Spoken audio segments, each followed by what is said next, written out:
in 2001, providing information that should have been adhered to.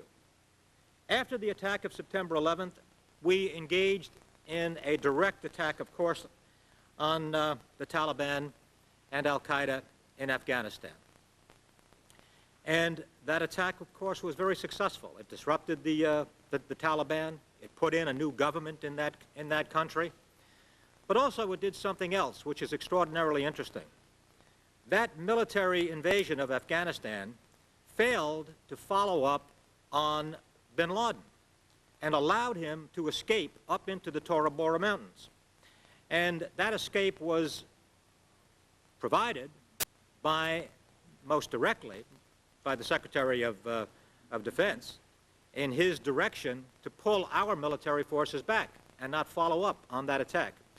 And I think that that was clear, that the reason for that was that they did not want to capture bin Laden, because if we had captured him, if our military had captured him, it would have been much more difficult to defy an attack against another country which had nothing to do with the attack of September 11th, but which they were attempting to manipulate the intelligence, and did so initially with a certain amount of success, manipulating intelligence to try to show that there was a direct connection between Iraq and the attack of September 11th, which of course there was not.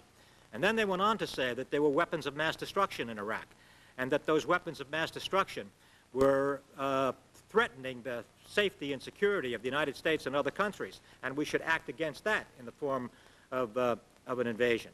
And of course, the information that was given over and over again was that there was no clear evidence, and that information was given by United Nations inspectors, inspectors from the United States, and from the intelligence of the United States. Nevertheless, they chose to ignore all of that. Then the one that got a substantial amount of attention was the warnings that the administration ignored, which included a memo that the National Intelligence Council sent to the White House in January of 2003 that stated that the uranium claim, which this administration was making, that uranium claim was baseless and should be laid to rest. We remember how just prior to that vote in October of 2002, there were those kinds of statements about that uranium claim. And then just prior to the invasion in March of 2003, 2 months prior to that, how numerous statements were being made by members of the administration talking about the potential for nuclear invasion, and saying things, for example, over and over again on a number of occasions. We do not want the smoking gun to be a mushroom cloud. All of that was designed to manipulate the decision, which was unfortunately made by this Congress, to vote to give the President the authority to engage in some kind of military activity, which he carried out against Iraq. All of those circumstances need to be examined very, very carefully. And they need to be examined because of the terrible damage that all of that has done to the present set of circumstances that we're confronting as a nation, both militarily, internationally, and economically, right here at home.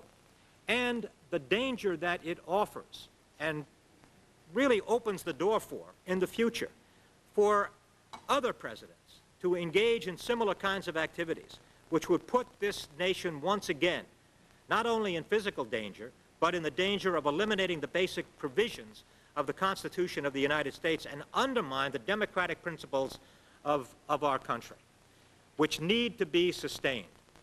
I think that the situation that we're confronting now is one of the most difficult that we've had in the history of our country.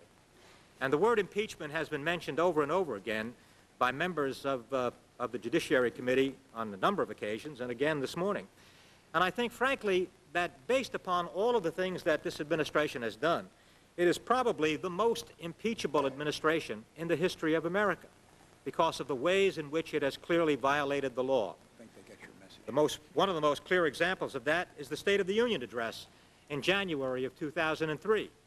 In that State of the Union address, the President knew that what he was stating about the nuclear weapons program had been told to him that was false. It was not true. There was no documentation.